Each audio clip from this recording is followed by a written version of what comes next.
Okay. John, mic's working? Great. Good morning. Thanks for coming on a very early, rainy Monday morning. I appreciate the perseverance. My name is Michael Wahid Hanna. I'm a senior fellow here at the Century Foundation. And we have a really great panel this morning to talk about what is a really serious catastrophe in Syria, and a situation that is decidedly not improving, and in my estimation is one that is not going to improve for quite some time, years to come. To help me discuss these issues, I have Deb Amos, correspondent from NPR, who's covered this story in terms of the war itself, the diplomacy around the war, and is now covering the refugee issue, and is doing a package of stories now on refugee resettlement here in the United States. I think the first one ran last week? 3. Yeah, so 3, right, great. Sam Heller, who is, I would say, one of the most prominent up-and-coming analysts on this conflict, and we're quite happy to have him with us as a non-resident fellow in Beirut, and he's effectively doubled our Beirut presence. My other colleague, Thanasi Kambanis, fellow in Beirut as well, longtime colleague, and has written quite a bit about the war, and recently put out a longer brief about policy options for essentially a next administration, thinking about what is still left for the United States to do. We're going to chat amongst ourselves here for a little while, and closer to the end, we're going to open it up for questions from you. There'll be a microphone to go around the room at that point in time, so please wait for the mic to ask your questions.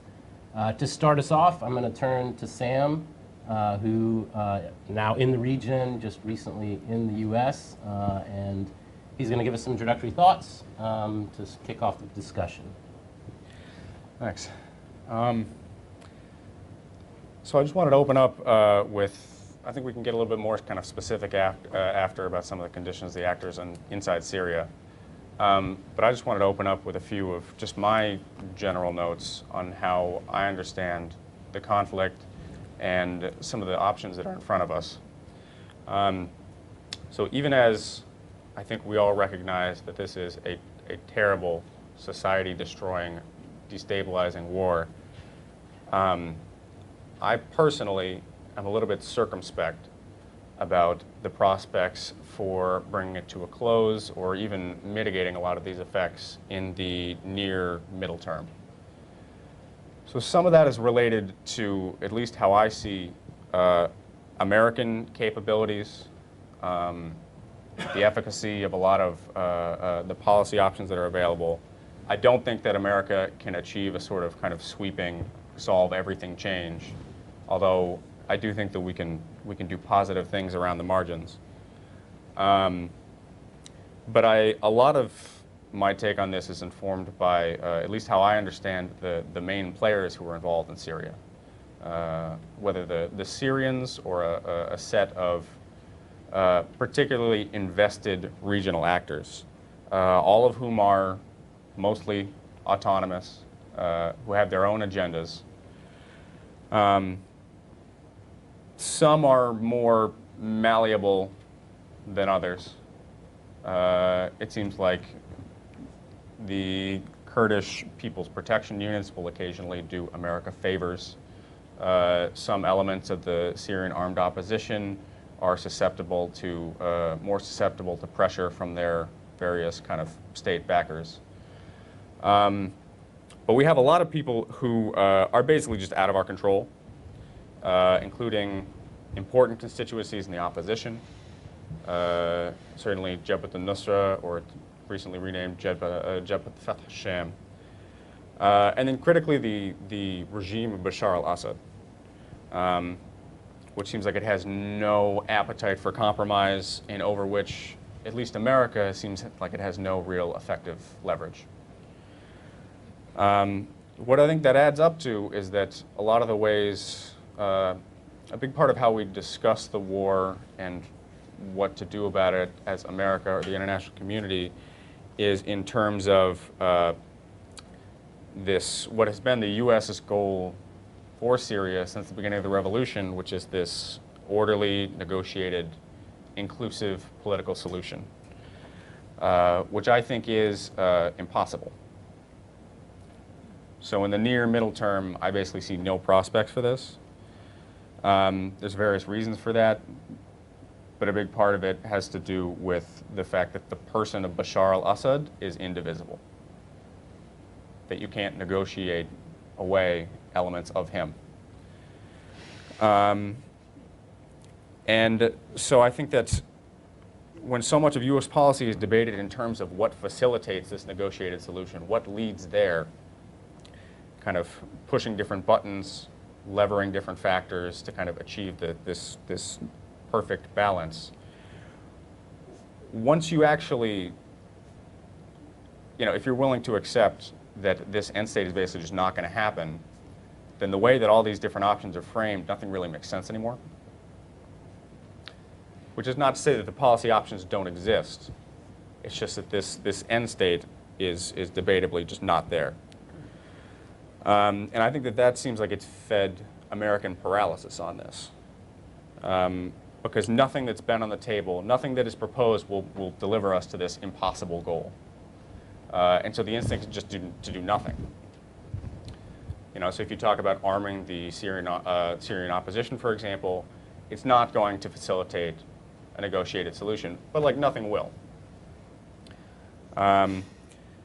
So I would, so I'm a real ray of sunshine. It's fine. But then, so I would argue that I would argue in favor of. I think we need to start reconceptualizing things. Maybe think of a different kind of end goal here. Alternatives that might include de-escalation, decentralization, and then at that point, then we have real options, and maybe we can start matching policy options with a goal that might be more achievable, at least in the middle term. Deb, you want to join in? After covering this conflict up close for the last 5 years and even before, I started going to Syria in 2005 on a regular basis. To come back to America has been bracing to see that the coverage has essentially dwindled. Every once in a while there'll be a breakthrough. A little boy in the back of an ambulance will get people to call for some sort of solution, and then that attention ebbs. So there's no real price politically for the paralysis here, in my view. There's the constituency for finding a solution is small among elites. It is an argument that happens in some congressional offices and over dinner parties, but for the most part, Americans are simply not engaged in what happens in Syria. And you can see that in the response to refugees here, which is completely disconnected to the source of the problem. Europeans are convinced that Americans do not understand the scope of what they're dealing with. And we know that just in the past 2 weeks, another 100,000 people have been displaced and are likely to make their way to Turkey and on to Europe. I'm in New York this week to cover the refugee summit, which is already falling apart. Countries don't want to make any pledges to the 10% goal, which both the UN and Obama is asking for. Congress has vowed to block Obama's commitment of 110,000 refugees for next year, including many more Syrians who are already in the pipeline. When the surge of refugee interviewing happened over the summer to make the goal of 10,000, many more over that 10,000 were interviewed and approved because they had the staff. They've now pulled that staff back, but there's thousands in the pipeline. And so we are going to see at least another 10,000, probably, I'd say double that next year. But Congress has control of the purse and is trying to strangle the funding for those refugees coming here. So my point is now watching it from America and keeping up with it on Twitter and my WhatsApp, which I see every time my phone dings, I know that somebody's died in Aleppo, because that's the kind of reporting that we're getting firsthand, but it's not coverage that has now gone mainstream except for every once in a while. Thank you. So the big arc here is that this war in Syria that's been going on for 5 years is fairly clearly continuous with the war in Iraq, which started with the U.S. invasion in 2003, and the U.S. is like there's a sort of dishonest fake debate over should the U.S. intervene or not, but the people who are looking at this in good faith know that the U.S. is intervening, and the question is over how much and in what way. And so the U.S. is one of many regional powers and great powers that's deeply involved in this multi-player, multi-part war. And at this stage, as almost all the actors involved are waiting for a new administration to take office in Washington, so a lot of the short-term maneuvering we see even over the recent ceasefire, if you talk to the players involved, they're already looking ahead to January of next year, because they know that if there's going to be some kind of major shift, it's not going to happen in the last months of a U.S. presidential administration. So the big, for me, the big questions are, is there any way to stop Syria from being a failed state? And I think some people would argue it already is a failed state, and we've crossed that river, and we have to look for ways to contain the outcome of it. But I think that's a very important central question to ask. What difference can the U.S. make? What difference can U.S. actions make at any level? And is there a way to prioritize the long-term outcome over the short-term outcomes? Because what we constantly face in Syria is impasses where there is no short-term benefit, political, strategic, military, from deepening one's commitment, and this applies the same to actors like Turkey as it does to the United States, but there's a huge, I would argue, catastrophic long-term cost to not doing something differently. So the first question is the failed state question. The second question, which is a very important one for America to address forthrightly, is what, if any, is the core national security interest in Syria, or more widely in Syria and Iraq? It's constantly put to me by mid-level American policymakers that America just doesn't have core interests in Syria. And although I don't share that view, that's a viable position. That's a position you can take. But I think if you're going to take it, you need to go a lot further towards explaining what medium-sized interests we do have and what we can do about them. But I see this from a historical arc as very similar to the period in Afghanistan in the 90s. After the U.S. and its allies successfully, through proxy war, humiliated the Soviet Union and forced them out of Afghanistan, or they were on their way out, we just walked away from it. So we had heavily invested in a proxy warfare structure and in all kinds of covert and overt aid mechanisms there. And then as soon as our first goal, the U.S.'s first goal was achieved, the U.S. walked away with the argument that there was no longer any core interest there. Now, I think if there's one thing we should have learned from 9/11, it's not to have an unending war against terrorism, but it is that failed states in key strategic regions are a strategic concern for us. And so we should do whatever we can to prevent failing states from failing, to reverse the tide in failed states, and to contain the damage and strategic blowback from these failed states. So for me, I would like to see in this period from now until a new U.S. administration takes office, I'd like to see a real earnest conversation by decision makers about what are those core interests and how much we're interested in investing to contain the damage from them. And I'll just throw out a couple really quick, and then I'll turn it back over to Michael. But the rise of ISIS, obviously a concern to the United States and its allies, as well as all the people who live in the region.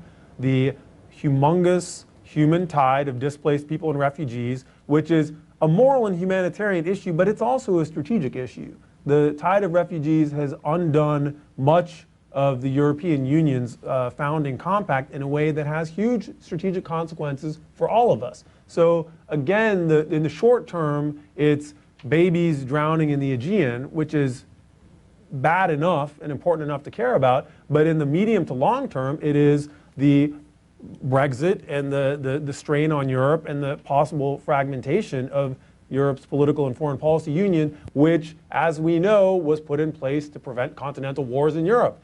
So there are many rippling waves from this, and I want to see those issues on the table when we talk about Syria and Iraq as a related single long war.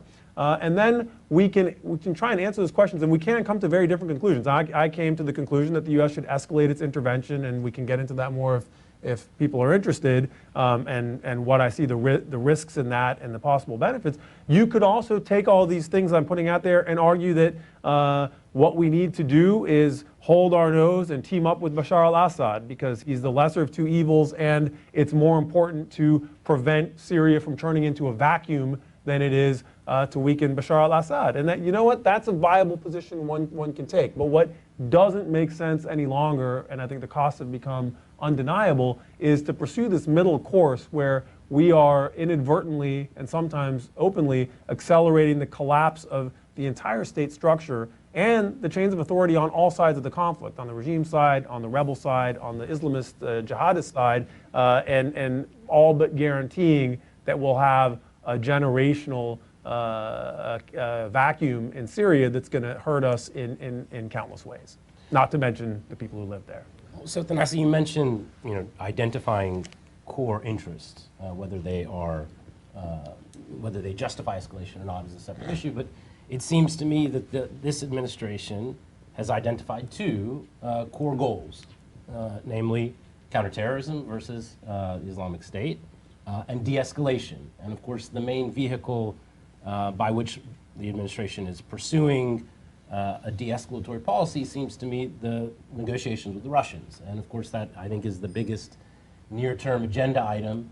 The cessation of hostilities that was negotiated bilaterally between the United States and Russia seems to be under, one could say mounting strain. It might be that it's already unraveled. And so maybe if we could turn to the cessation of hostilities. Aleppo is, I think, the greatest challenge in sustaining any kind of sustained de-escalation. The initial impact of the cessation of hostilities was marked. I mean, we had really material drops in violence in Syria, and so maybe let's dive into the discussion of U.S.-Russia. What do we think are the possibilities for that kind of bilateral discussion? What are the limits in terms of U.S.-Russian control or ability to influence allies and proxies on the ground? Maybe let's, whoever wants to focus on Russian intentions. What do they want out of this? Of course, Russia intervened directly in this conflict last year in a much more sustained and direct way than I think most people imagined was possible. What do we make of the possibility for the cessation of hostilities, or is it frankly something that is now unraveling and is going to be the kind of second failed attempt to impose a kind of de-escalatory framework on the conflict? So whoever would like to take any part of those issues. Go ahead. I will next. So I mean, I think that we agree pretty much entirely on kind of the American interests that are at stake here, and of the objectives that we want to work towards. I think where I disagree is on the likely efficacy of the possibility of achieving positive change on a lot of these things. I do think that Russia is a big part of this. I think that my impression is that since Russia intervened late last year, Russia has essentially created some facts on the ground, and they've established a presence inside the country with which it's impossible to, or it's likely impossible for the U.S. to escalate or to kind of take a number of steps without risking a pretty serious escalation, a military escalation with Russia. And so the question in terms of American interests in Syria is that even if it is affecting our interest in Middle East security, in European security, in the obviously we care about the humanitarian toll there. Even if it's all these things, does it rise to the level where it maybe makes sense to risk a showdown with the Russian military? And I think that the position of the administration right now, and I think I would concur with this, is that no. That it doesn't make sense to run that risk with Russia, and I think that's why so far so many of the actions that the Obama administration has taken recently have run through Russia to kind of to avoid this risk and to, I guess, test Russian intentions and their ability to affect at least the regime and regime-allied actors. I don't think it's going to work. I think the Russians are overpromising. But I think that's the logic, because the alternative, I think, is riskier. I think when you talk to Phil Gordon, who ran Syrian policy for a long time, you get the notion of how the thinking goes in the White House. And the priorities are two, and everything else falls away. And the first one is ISIS, that we all know. But the second one is this idea that violence, barrel bombs, and the like, is a driver of radicalism. Not that it's Bashar, not that it's the regime, but it is that specific violence. And so it is their two top priorities, which in some ways helps explain why they were willing to go into this deal with the Russians and have backed off on rhetorical calls for Bashar to go. I think that, and now I'm beginning to think that even the Russians hadn't anticipated how tough the regime would be about aid, and how that is, at the end of the day, a weapon for them that is as potent as bombing. And they simply will not give it up. They will not allow aid to go to Aleppo. And the deal hinges on that, because that is the American goal. They see that as you stop the barrel bombs, and at least you stop people from joining ISIS at the same time that you're trying to take them down. But I mean, this week we saw yet again another demonstration that no one can force the regime to let those aid trucks in. And I can't imagine that this ceasefire can hold, not because they're bombing. Everybody seems to be able to explain away, bombing during a ceasefire. But you cannot explain away that the trucks aren't rolling. I mean, I looked this morning, and they're still sitting there on the border. We're now, what, 7 days in? And they're not going in. You know that they're not going in. They now have people coming out of where? And they did it because they starved them. You know, they got everybody out of Daraya, and they did it because they starved them out. This is a weapon that is better than a barrel bomb, and they're not going to give it up. So I mean, one can't be cavalier about this, right? You know, the rejoinder to the U.S. getting more actively involved is, do you think Syria is worth World War III? Do you think it's worth a confrontation with Putin that could lead to, the first direct U.S.-Russia conflict in our age? And of course, I will not cavalierly say, sure, it's worth it, but also there's Syria as a concern of its own right, and then there's Syria as a geopolitical piece of a great power confrontation between Russia and the West, which has been playing out over 15 years since Putin took office. He has much more at stake in Syria than Syria. He is trying to reassert a certain stature for Russia in world affairs that he feels, dating back to Kosovo and then reaffirmed again in Libya in 2011. It's time for Russia to be taken seriously in a different way. And ultimately, that will be checked somewhere, whether it's in the Ukraine or Syria or somewhere else. Putin will seek to expand his influence at the table through being a spoiler as well as through being an aggressor until it reaches its zenith. Now, the U.S. can reasonably choose not to risk war with Russia over Ukraine or over Syria, but it has to choose to take some kind of position. And the position it has chosen to take in Syria is to treat Russia as a good faith actor, knowing that it probably won't behave as one. So the premise of Kerry's recent negotiations and the previous ones was, we don't really trust our interlocutors, but we have to try because there's no one else. Now, that was sort of viable during the first ceasefire earlier this year. This time, it's frankly quite politically destructive for the United States to have taken this approach. Deb was referring to the siege and starvation tactic of the Assad regime, which is the main way that they have tried to win this war on the ground is through punishing civilians rather than through defeating militants. So when rebels capture ground with U.S. or other help, they just drop barrel bombs on the civilians in those liberated areas, therefore sending the message that if you live in a liberated area, you have a much higher risk of being murdered by a barrel bomb.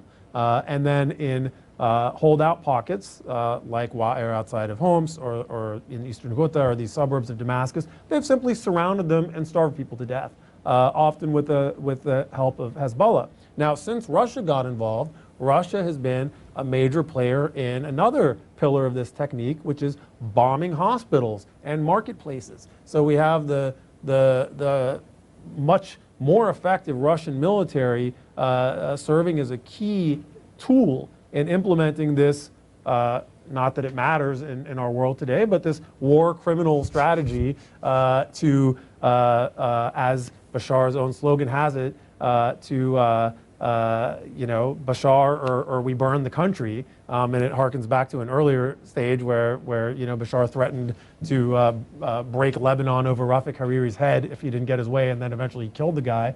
It's a method that works. It has worked for Bashar al-Assad, but the U.S. doesn't have to be a handmaiden to that policy, and so the false choice is that we either have to go along with this or invade Syria, and those aren't the only serious options on the table. One could also make it complicated and expensive for the Russians and Assad and Iran to prosecute this strategy.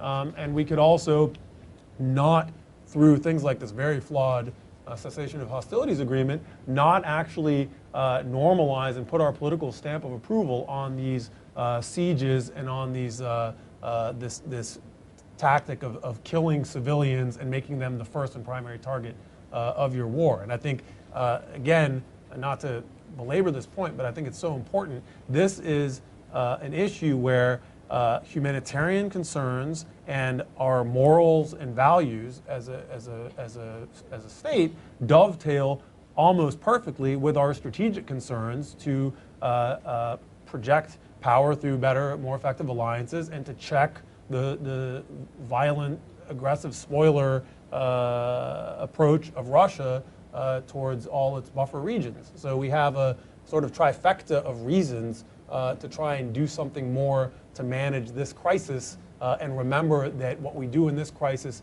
feeds and reinforces what will happen in other arenas. Well, I mean, to engage on there's a lot there. I mean, it seems to me that the record of this conflict is one of some form of strategic stalemate and a continuous trajectory of escalation. And each bout of escalation has brought very hyperbolic claims about what that would mean in terms of either a rebel victory, a regime victory.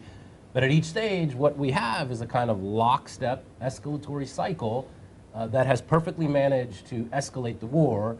At an earlier stage, I think a lot of us, including myself, thought that you would have to escalate to eventually de-escalate, that you would have to change the calculation of the regime, that you would inflict enough pain on the regime, its allies, and that somehow then you would get a way that once that calculus changed to negotiate a political transition. And of course, for me, that seems fanciful at this point. I mean, what seems to me, Russia's direct intervention was a result of stunning rebel successes. I guess that was the summer of 2015. I mean, I think Russia believed the regime was going to fall, and so now they've intervened in such a way. Where does that end if we in fact do get involved? And I'd be interested to hear some of those. What are those policy options? How do you actually escalate vis-a-vis some very imperfect proxy allies on the ground? And what we imagine the effect of that would, and this isn't, I'm setting aside the notion of a no-fly zone because I simply don't think that that's a very practicable alternative, although if anybody does, I'm happy to hear that. But, what happens? I mean, what are U.S. policy options, and what does escalation, further escalation, bring us? Can it be helpful? Want to start, Deb? Well, I mean, we are exhibiting policy options every day. U.S. troops are now in with the Turks. Is it conceivable? I mean, but the question I ask myself about Turkish intervention is, does it end? Not when, but does it? Are we seeing the first stages of the fragmentation that we all know is coming? And Turkey simply sits in that position because their reason for going in is to stop a Kurdish enclave, and it's kind of like the plug in the bathtub. If they move out, that strategy collapses, and so they can't leave. Can you build a no-fly zone on that? I don't know. I think it's something to think about because they are not leaving there. And whatever agreements they had with the Russians and the Iranians and the Syrians, somehow that has stopped. Nobody has said to them, you got to get out of there. Not so far. Well, and it's important to note that we talk about Russia as solely a spoiler. They clearly negotiated Turkey's entrance into Syria. They did. And by extension, that is a Turkish-Syrian government regime negotiation. I mean, the Turkish presence now is not one that came as a shock to any of the participants. And of course, the timing of Russia's cessation of hostilities negotiations with the Americans, I think, angered the regime, probably angered the Iranians and others who saw military momentum going their way in terms of reestablishing the siege in Aleppo, and some of the interior pockets, as you mentioned, were, I think they thought it was a matter of time, where you would, like Daraya, that this was getting ready to happen. And so, does that change anything about how we think about what Russia is doing in the conflict? I don't know if a lot of this has stopped or even necessarily slowed down. I don't know to what extent, for example, all eyes are on Aleppo right now, which is obviously the crux of recent diplomacy, of this most recent cessation of hostilities. But as Deborah pointed out, El War is still happening. These besieged internal pockets are still being I think that the cessation of hostilities, it technically requires a kind of free flow of free humanitarian access and humanitarian assistance to these areas also, which has not been forthcoming. And in fact, the regime has continued to bomb, to push on some of these besieged pockets under the cover of this cessation of hostilities. I don't think that the regime is likely or willing to slow down. I think that it may have adjusted some of its strategy around the margins to accommodate this new international agreement. I think that this regime intransigence. I think that that's a big part of why kind of Russia's aims in Syria are unlikely to be achieved. Russia's objectives, as I understand it, are they want to deliver a negotiated solution,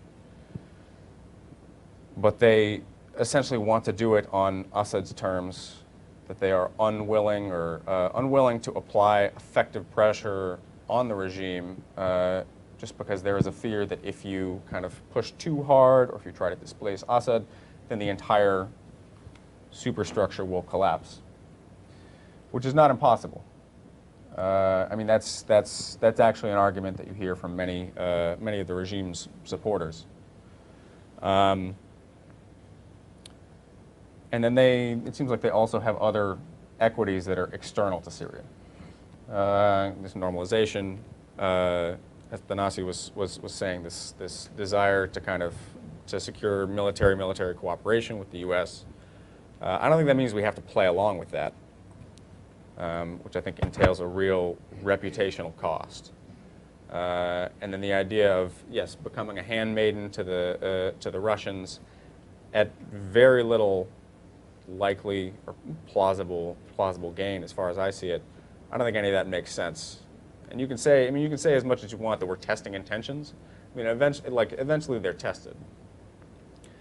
And then as the cessation plays out, and as sections of Al-Wad are being evacuated, as the regime is proceeding apace to bus hundreds of residents up to this kind of the rebel-held north, eventually this is just obviously not working.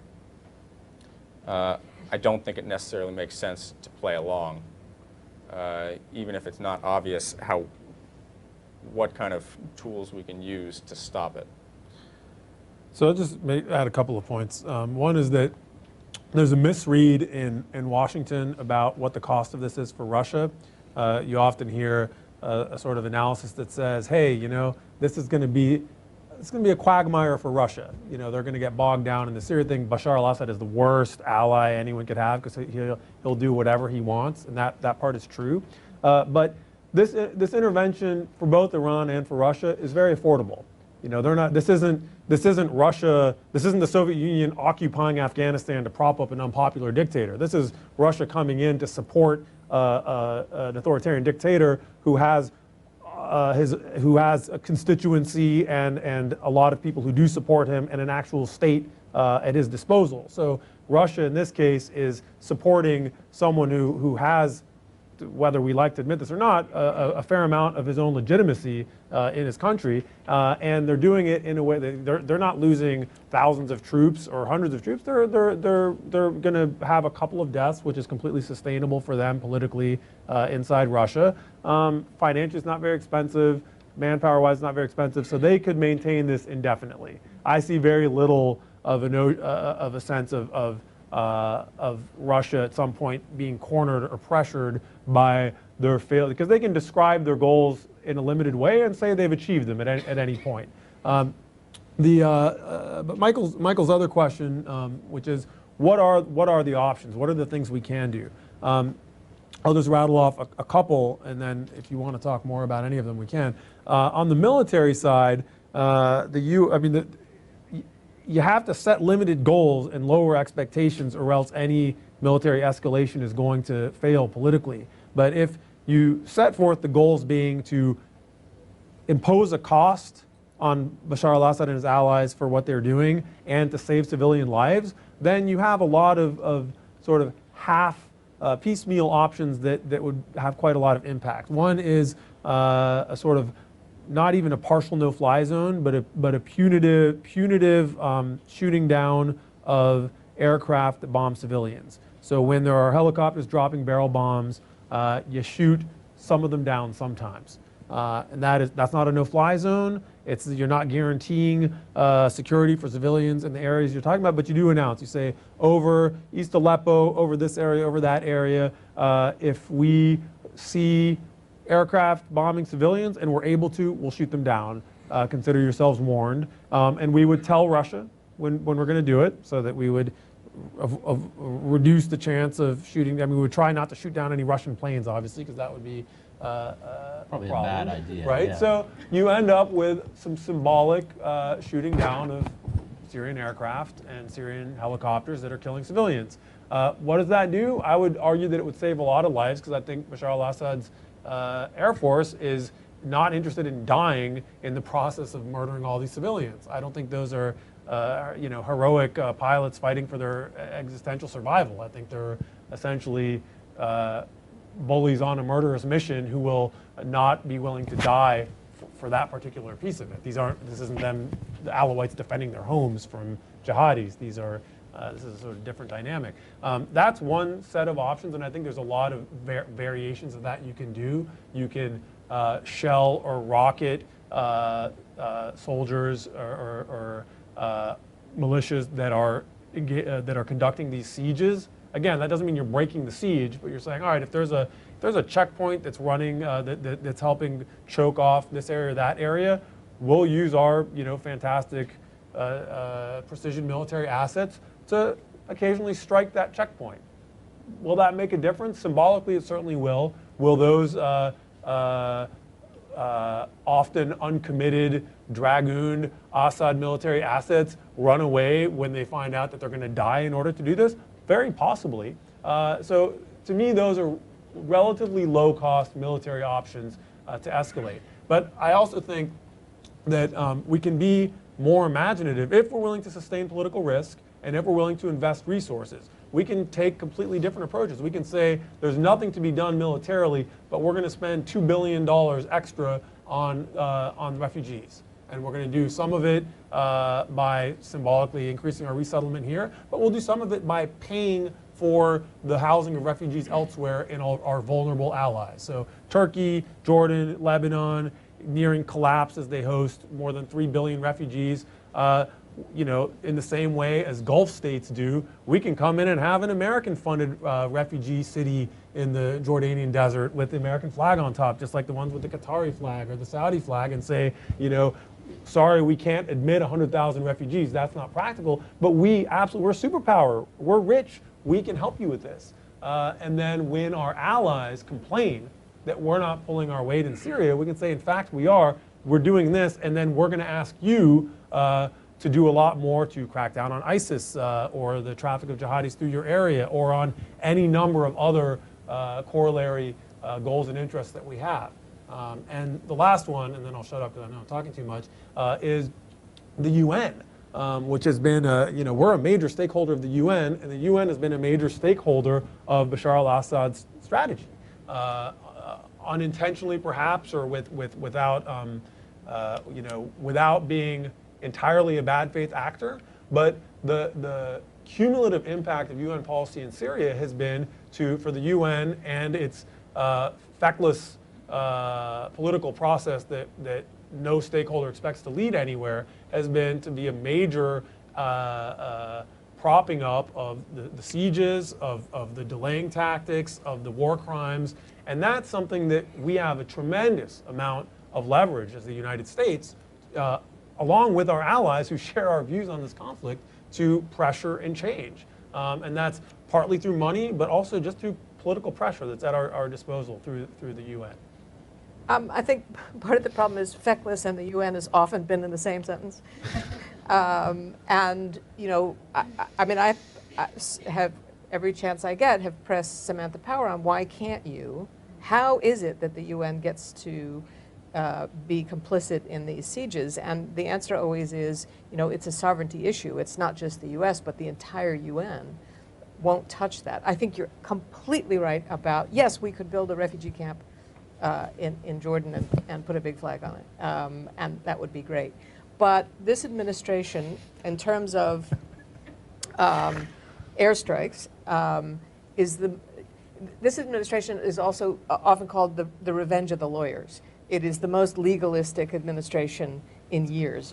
We have the lawyer in chief, and he's not kidding about it. And so under what possible legal framework could you support hitting the regime? How they behaved when they accidentally hit the regime will pay relatives. We apologize. It's always dicey about how we're flying over Syria even now, and there are some countries who won't do it because there's a legal barrier to it. So the idea of hitting regime aircraft, I think, is completely off the table for this administration, and it would be at least 6 months for the new administration to even consider it. I can't imagine it on anybody's table. Well, and on this point, I'll just jump in with the moderator's prerogative. When our main and very substantively correct view about Russian activity in Crimea is based on upending the international legal order, it's a tough sell to then have a pretextual reason for intervening in Syria. I mean, oftentimes when the commander-in-chief decides on something, the legal niceties or concerns fade away. But that's a very uncomfortable position. I mean, we don't have the uncomfortable position is the Russians have a much more internationally, legally justified rationale for intervention than we do in Syria. Can I ask you that you're a lawyer? Yes. Let's say let's say President Obama sat down today and said, you know what? Not on my watch is there going to be is Bashar al-Assad going to continue these genocidal practices. Find me the legal justification to do something to roll back these genocidal practices. Do you think that in good faith the government's lawyers could find actually a perfectly good justification in international humanitarian law, for example, to stop the sieges or to use force to enforce the UN resolution that for several years has been ignored that allows the access of humanitarian supplies and food to besieged areas? Genuinely, I ask. Not one that could sustain as a kind of lasting international legal precedent. I mean, I think there are very big questions about what happened in Libya vis-a-vis the Security Council resolution that authorized that. I mean, I have a hard time seeing a kind of legally sustainable argument, and I think what it would do in the long term. Does the responsibility to protect still exist, or is that done? Right. So R2P has never risen to the level of a kind of customary notion of international law, and it's certainly not self-executing. And when Kofi Annan was asked to write his report on this, his point, his last point on R2P was that you needed a Security Council resolution to enforce in terms of using military force. So, I mean, I think what the upshot of all that in the long term would be to further politicize this issue of humanitarian protection, and for the Chinese and the Russians to dig in further on this issue of sovereignty. So I do think there are real costs, and if we think about what happens, so okay, the U.S. takes these steps. One could imagine a scenario where the Syrian Air Force doesn't fly these things, but the Russians do. They redouble. I mean, if it's not very costly, and then what then? I mean, I do think that we sometimes think about what should the U.S. do next, but not what the U.S. should do once the other side gets a chance to act as well. So, for me, that's the what then question is a big one. So maybe we should I should stop talking and let you guys talk. And a microphone is going to circulate around the room. Alex back there has it, a striped dress. And if you could just state your name and affiliation, and if you'd like to direct the question to the entire panel, or if you would like to pick specific people, just let that be known. But whoever. Question right over here.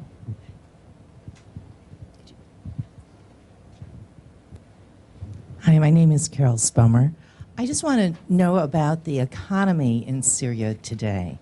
And I have not heard you talk about any pressure that could be put on in that respect. Can you address that? And I guess related to that, you started off by saying it's a failed state. Could you help define what that would mean today? It's a failed state, and what does that mean? Syria is, even in Bashar land, Syria is fragmenting. All of the fears about if you take him out, the state collapses. Well, this is working in slow motion. He depends more and more on local militias who don't really take orders much from Damascus. And you're just seeing a devolution of power on the Bashar side that in some ways mirrors the other side. The economy is in free fall. You know, if you are poor, you need, there's been an expansion of the number of Syrians who need humanitarian aid that is alarming. But there is an economy. And there are people who are getting rich on the war economy, not just on the Bashar side, but certainly on the rebel side. And there's still commerce going into ISIS land. There are still trucks coming into Turkey. There's still trade. People still have bread. And the argument in northern Syria is, my grandmother lives there. It's not her fault that she finds herself in ISIS land, and you can't starve her. So people don't. And that trade has gone on since ISIS took over Raqqa. It's hard for me to imagine how you could exert any pressure economically. We sanction, that's pretty much our tool in this category. But there's no economic pressure that I can imagine. I mean, you two are much closer to it. There's trade, and it comes across the border from Lebanon, and it comes across the border from Turkey. In both the United States and the European Union have sanctioned a lot of individuals. I mean, it's smart sanctions, I think, at their best. They've really looked at who are figures that are close to the regime, who are profiting off of the arms trade or off of corruption, and then they've put them on sanctions lists, so these people can't access our banking and they can't trade legally. And that's, as far as it goes, that's useful. I mean, Rami Makhlouf can't come to France and, you know, open a bank account, but that hasn't stopped him from being incredibly wealthy as a result of this conflict. We actually have commissioned a really interesting study that we're going to publish in a few months by a economist named Samer Aboud, who has analyzed the new economic elites that have risen up in the government side of Syria as a result of this war. And it's very interesting how essentially a new economic class has risen up and become enshrined as a result of war economies. And part of it is what you might expect, like people who are war profiteers or working in smuggling. But there's also a more bourgeois element of this too, which is just new middle-class elites that are either loyal to the regime or willing to stay, that have risen up and supplanted the old elements of the old Sunni commercial class who were sympathetic to the uprising and left or were forced out. And it's, you know, you can read this heading in two different directions. One is the dissolution, like, you know, if we're looking at ways in which Syria is collapsing overall, you can see economically this fragmentation and entropy as a really disastrous first step towards like a Lebanon process, where you end up with a place that can never be put back together as a functioning state because it has learned to survive and adapt as, you know, 100,000 small economic centers and political power centers. The other way you can look at this, though, is that the on both sides of this conflict, you've seen the rise of new, in some ways, more autonomous and more initiative-taking predatory corrupt classes, which could be the future instrument of governance in a reconstituted Syria.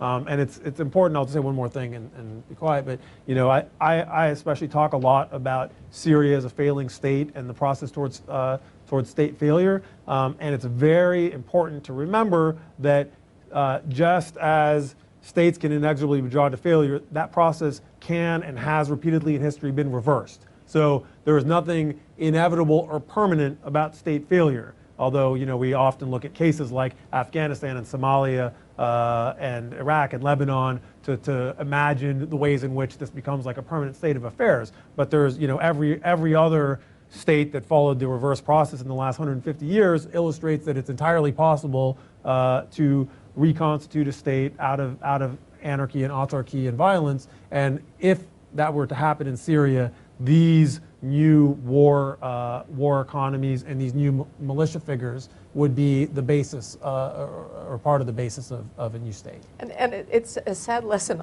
at this time that failed states are remarkably resilient. And that's what we see in the Middle East. Sam, you mentioned, I'm sorry to jump in, but you mentioned decentralization earlier, and Thanasi just mentioned reconstituting the Syrian state.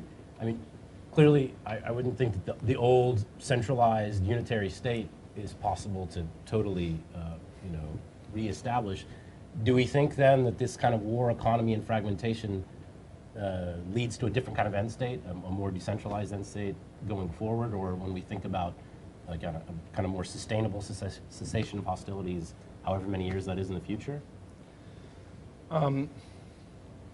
Yeah, I mean, I think a lot of the economic forces that have been set into play are likely to continue. I mean, you do see that that within a lot of these zones of control and between them, the economic life has gone on. And in most of these areas, with the exception really of kind of the areas controlled by like the mixed opposition, or the mixed kind of like jihadist nationalist opposition, you do have a state or a state-like authority that organizes kind of political and economic life. And I think that it seems like the regime itself has been adaptive in this respect. It seems like this continuing low-level functioning of state institutions has been a deliberate strategy to maintain its own legitimacy, its own claim to the loyalty of Syria's people. So they continue to pay salaries throughout the country, subsidize bread.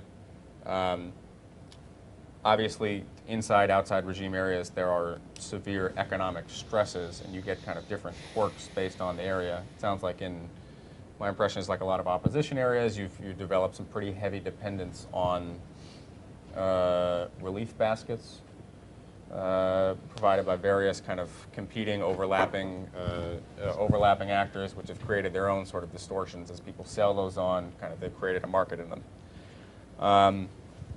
And then what you see, and then what could, in theory, I guess, be kind of expanded as the regime takes more territory, is that you do see this process of militiaization, people have called it, this proliferation of local level warlords, bosses, which is linked to the economic functioning of the state, because a lot of these have their own, they're linked to economic interests. They're self-sustaining in many respects. They might have access to resource wealth, or to they might fund themselves from checkpoints. The thing is, though, I mean, my understanding, and this is sort of a Rorschach test, and it's difficult to really properly understand what's going on from without, is that even in inside regime areas, what might look from the outside like evidence of fragmentation and dissolution, I've been told that it is not. That what you get is that you get a lot of churn down here, with the kind of elevation of new economic and war elites. But then once you get to the middle and upper levels, then those networks are essentially intact. And that the what looks like kind of decentralization, they're like the kind of dissolution of kind of state authority at the bottom, it's all just products of the same existing informal networks of power that ultimately run through Assad himself.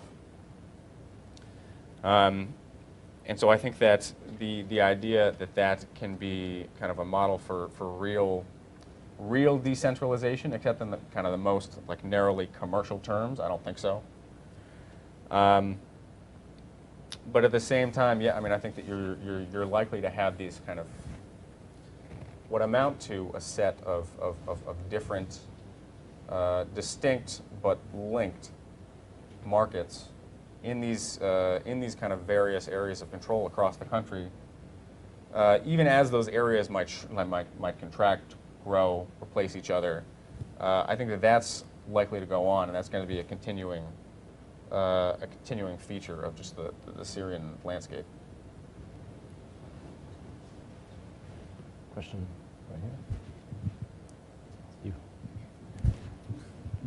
Hi, good morning. Adrian Untermeyer from the Historic Districts Council. For those of us who think more about domestic policy and political issues in the United States, can you talk about some of the ripple effects we might see from this conflict? You know, domestic resettlement of refugees being an example of one of them. Well, It's not an issue in the election. Hardly anybody, either candidate really talks about it. They talk much more about refugee resettlement, which, you know, no matter who's elected, I expect it to be a contentious issue simply because of the president sets the cap and Congress sets the budget. And they are talking about the budget of 2015 for a 30% increase over this year. That's not sustainable. And the resettlement agencies will have to choose whether to bring in 110,000 next year and give them all 2 months of benefits before they have to get a job and pay their rent and pay their utilities, which is impossible, or to cut that number back. You can see with what the administration is doing at the summit, they are trying to get pledges from the private sector to hire refugees. You know, we haven't revised our immigration laws in 25 years. You have a pool of people, this year 85,000, next year 110,000, who have work authorization from the moment they walk off the plane. And it's a pool, because the population has changed about who are refugees, of talent that, as business will tell you, is left on the table. And so there's this notion that perhaps the private sector can take a part in this. And we're going to see that playing out, I think, this year.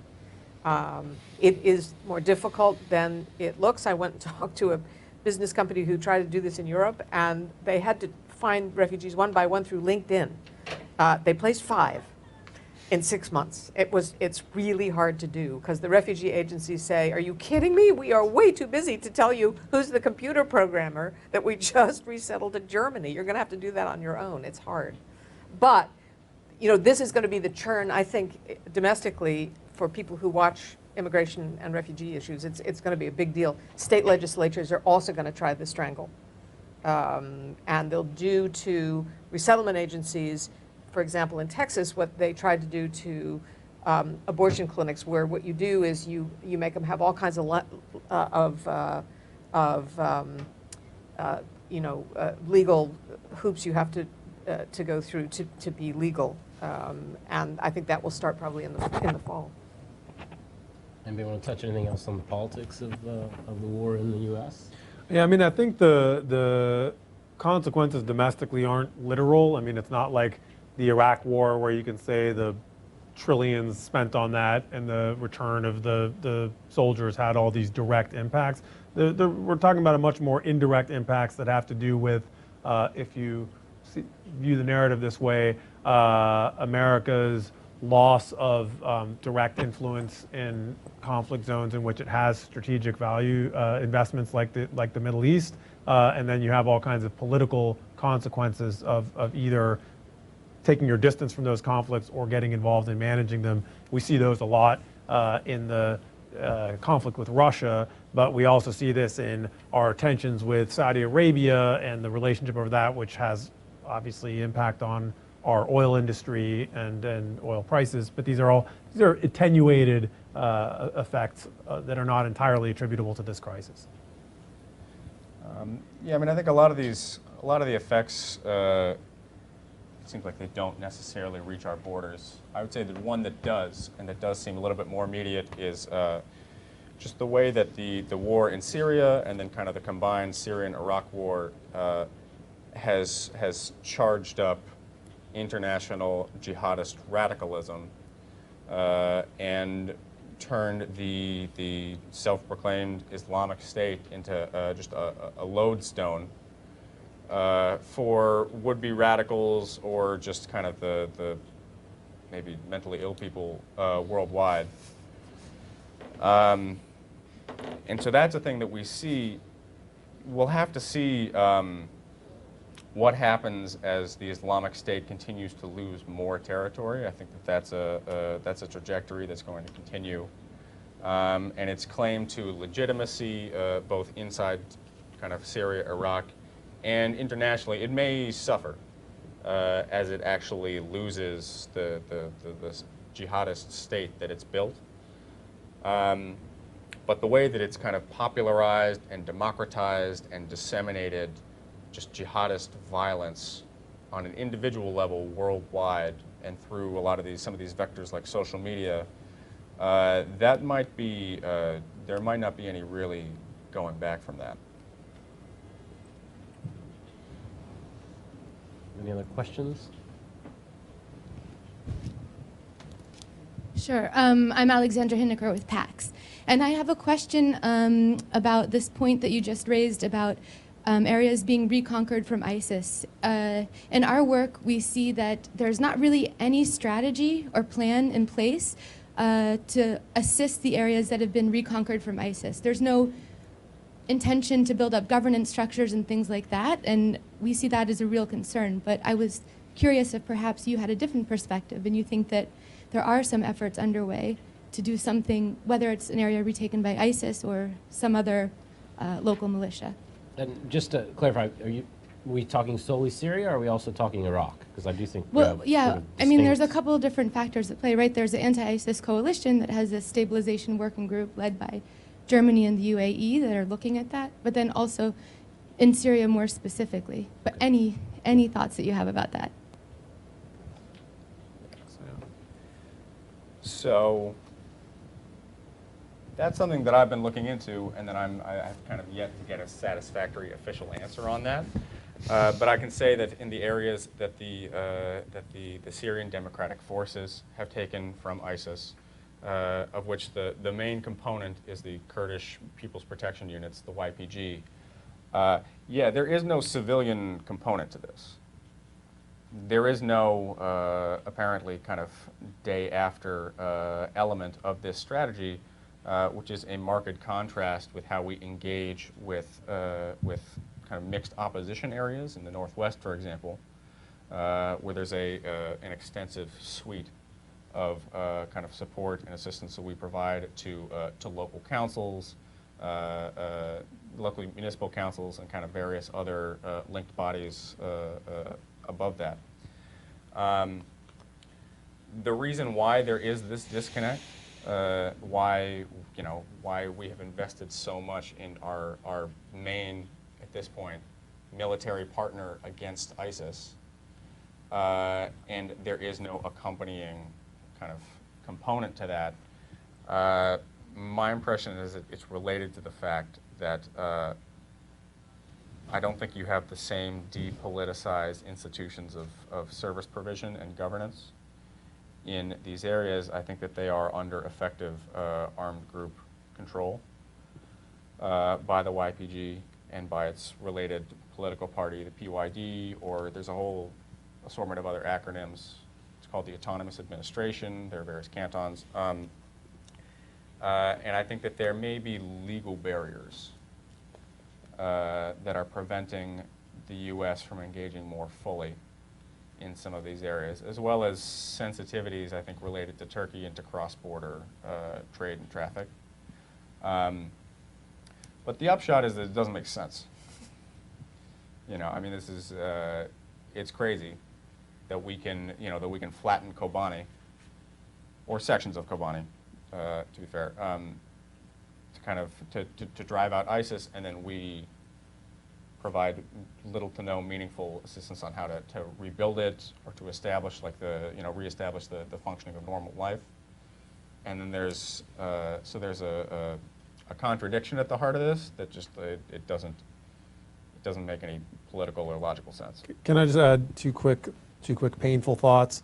One of the big breaks on like even everything that I would argue for is, well, there's two big breaks. One is that the U.S. is just not that good at these things. So as, just evinced by this weekend's accidental, apparently, bombing of the Syrian government army, it actually turns out to be much harder than one would think to get the technical aspects right of military intervention and of civilian intervention.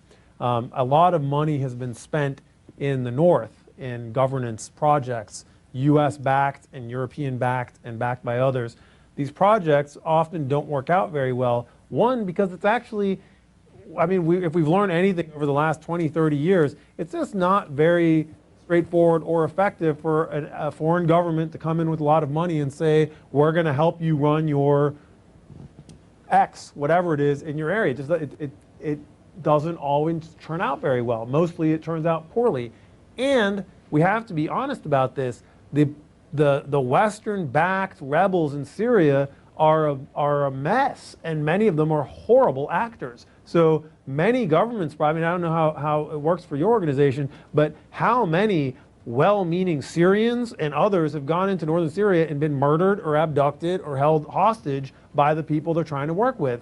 Many, many, many people. So many that, in fact, most groups don't send in any internationals, including other Arabs and Middle Easterners, and many Syrians that I know who have dedicated their lives to their own country can't go back into liberated Syria to work in the places where they're from, because the supposedly non-jihadi militants who work there will perhaps kill or imprison them.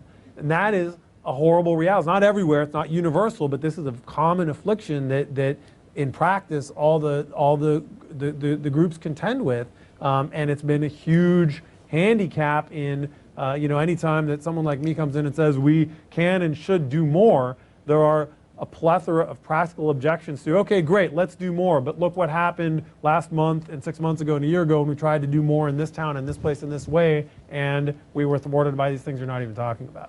Yeah, I mean, I think Turkish intervention might present some interesting opportunities. I mean, Turkey might be primarily motivated by Kurdish ambitions, but they're forced then to reconquer ISIS territory. And so I wonder if that might change things, or at least a little bit in sort of pockets in the north. Can I ask Deb a question? Yeah. Go for it. Deb, do you think there's, what are the reasons why there's no political interest in this campaign in the Syria issue? And do you think there's any chance that Syria will become a political concern in any way for the United Well, there's States? some demagogic concern. I mean, Trump does talk about, Clinton wants to let in 100,000 or whatever it is. But it's all based on 20,000 refugees. It's not Yeah. based on Syria Yes. and what we're going to do The there. refugee issue is clearly politicized, I would think. I'm telling you, that there's just no price here for not having an answer. And the president doesn't, and neither do the two candidates. I don't know what the answer to that is, but I'm surprised by it. But not the first person to notice it. Could it also be the possibility that there is a real price for having an answer? It seems like if you advance a policy, I mean, if you advance like a positive prescription in a lot of these cases, it seems like politically it's all downside. But just because it's going to become like a lightning rod for criticism, and so I assume that's why Hillary Clinton, for example, has just kept it to herself. It's why Phil Gordon said, except people actually did know, this is why no one published the agreement between the U.S. and Russia, because everybody would shut it down. What he didn't know is that it actually was, there were some leaks of this. But that was their argument for why the first military agreement between the Americans and the Russians since World War II, we don't know what the details are. That's pretty astonishing. Let's take one last question. I think we'll probably have, let's take one more. And maybe one more, we'll take them at the same time if anybody else has the last one. Okay. My name is Hartek Manyan. I'm one of those Syrians that you were just talking about. And my question is, I'm putting myself in the shoes of the devil's advocate and presenting Assad's case against what you were saying. You mentioned that Alawites are not just defending themselves against jihadists. They're bombing besieged areas, rebel-held areas. Assad would tell you that you're imposing colonialist labels on them, calling them Alawites and the Syrian people, etc. And they represent the state, and they have the total authority to defend the country against terrorism. What's your answer to that, and what's your answer to that legally? So take another question. Yeah, we can get one more, and then anybody can right up there, and we'll revert to you guys. And Hi, my name is Ryan from the British Red Cross. My question's kind of connected, so I thought I would throw it out as a second, which is we kind of discussed very briefly that there may be some people who could debate Assad as a potential partner in the future for Syria, and I thought we would just go ahead and dive right into it and discuss whether you think it's possible, if you think it's crazy, if you think it's possible but immoral, whatever your view is. I would love to hear actual, like, let's just go ahead and attack that piece right there. Any other questions that we want to take while we? You want to get a quick one from Pincus too, and then we can. I guess so. Okay, I'm putting the wheel forward. U.S. elections, after elections, we have 10 weeks of President Obama having a free hand of doing things. What would you advise President Obama after the elections, looking also at what Bruce now at the UN, like looking into the genocide of the Yazidis, and actually this week will probably come up some kind of a resolution against genocide and against trafficking and all kinds of things, which obviously aren't going to be of any much use in the coming few weeks. But what about the 10 weeks after the US elections? All right, so take whichever part of those three questions you'd like to address. I'm going to take the 10 weeks after, and I'm going to be short about it. It will be a while for this new administration, even in 10 weeks. Not the new administration, the old administration in the 10 weeks. In the lame duck period. That's a different story. You know, I think we just saw what they were willing to do, and that was the agreement with the Russians. I think that's the end of it. For seeing any major change, I would be shocked to see any major change in policy. I guess I'll tackle sort of these two questions in tandem. In terms of Assad as a partner, I think that there are real kind of problems, objections to that, and just practical and also kind of moral terms, just a whole number of dimensions. I'm very skeptical of the upside of that. I think that his prospects for retaking big sections of the country, for establishing a stable consensual order under his control, I don't buy that at all. I think that there are just hard kind of geographic limits for how far he can push, and then I think that we've seen what it looks like when he retakes these areas, and then I think that in practice it's very unpalatable. It's self-destabilizing. So I think it would prompt big waves of displacement as families would flee. Anyone who had any sort of relative who might be sucked up into a kind of a security service dungeon. You know, people who have already been kind of brutalized by the regime, they're not going to willingly accept a restoration of regime authority after they've been kind of just bombed into paste for years. A moral and strategic disaster. Yes. Yeah, it's a real mess. It's not desirable. I don't think that we want to see. Yeah. Unless you desire moral and strategic disasters. Which No, I mean, like, it would be just a real horror show. So no. As opposed to now. Yeah. No, I mean, everything's bad. In terms of some of the narratives that Assad and his popular base kind of put forward, though, because I use kind of Assad as a shorthand, but he does have a large base of supporters who do have their own kind of concerns here.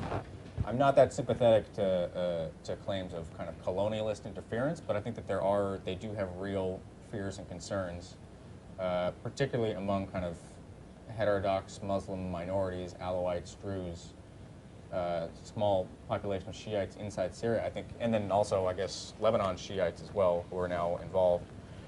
They have real fears here. They have real concerns that I think we need to take seriously, just in terms of what kind of further rebel advances would mean to them, in terms of like threats to them collectively as communities from, at a minimum, just very hardline, menacing elements within the opposition, if not the opposition writ large. And so I think that those legitimate, real fears, I think that those need to be balanced as we figure out which direction we would actually like to see the conflict go. So Thanasi, end it, and I won't even have a chance of rebuttal, so you're free to say. No, I mean, I'll just say, assuming you raised that in good faith, which it's hard to sometimes with that kind of rhetoric. You know, the regime of the Assad family has been baldly and cynically sectarian and murderous, and to the extent that it has any animating ideology that is not sectarian, in essence, it is kleptocratic, criminal abuse of its subjects, and I would say insincerely and cynically invoking the ideology of the Ba'ath, which is a fascist ideology. So if they're not sectarian, they're fascist. But actually, I don't even think they're fascist. I think the fascism is window dressing for the sectarian regime. So, you know, like we can get into a lot of details in this, but the truth is that under the cover of pretending that they are a state for everyone that has a real unifying identity, they're a baldly sectarian state that mobilizes on sectarian lines different communities and provokes fear in them, especially among the minorities, the Christians, the Shia, and other smaller minorities, to say, well, you may not like me throwing all your relatives in prison and torturing you guys routinely and taking away your business anytime you make a lot of money and don't give me half of it, but would you like better to have ISIS running your town? Probably not. So that's, and you know, I am not that sympathetic to the narrative that, you know, ISIS was the creation of some, you know, external entity, but there's a very well documented pattern going back to the mid-2000s when Bashar orchestrated the rise of jihadist movements in Iraq as leverage against the United States, and many, you know, the jihadists released from prison in Syria in 2011, bizarrely and for no reason, and sent to safety in the north, where they then helped found Jabhat al-Nusra and ISIS. You know, I don't think that Syrian intelligence created those groups, but Syrian intelligence did everything they could to accelerate the enshrinement of those groups as the dominant party in the rebellion, and focused all their efforts on killing moderates and peaceful activists and civil society activists and leaving unmolested until they were done with the rest, the extremist jihadists. So, you know, in short, one of the most toxic and destabilizing engines of sectarianism and fascism in the region is the Assad regime. So that is why they'll be a terrible partner in a counterterrorism first policy in the Levant, and that is why you know, they will be a tremendously destabilizing force so long as they're in power. That is not to say that, you know, an al-Qaeda-led enclave in northern Syria will somehow be a force for good and stability. That is not where that argument leads me to. It's you know, there are many evils here, but there is one evil that controls the Syrian state and that is disproportionately by a factor of 10 responsible for deaths in this conflict and displacements. And that is something we can never forget from a policy standpoint. That as noxious as ISIS is, it is killing far fewer people than the Assad regime. And so if we think that killing these civilians and displacing them is a problem, which you're free to argue it isn't, but if you think that's a problem, then the responsible actor pulling the lever on that is Bashar al-Assad, and we have to figure out what's the best thing we can do about that. I'm Mark Zuckerman, the president of the Century Foundation. I want to thank you all for coming, and especially want to thank the wonderful panel who did a great job in leading our discussion. Thank you. And there are plenty of refreshments back there, and if you haven't signed up already, go to tcf.org and sign up for our newsletter so you can see the great things that are being written by our fellows. Thank you again for coming.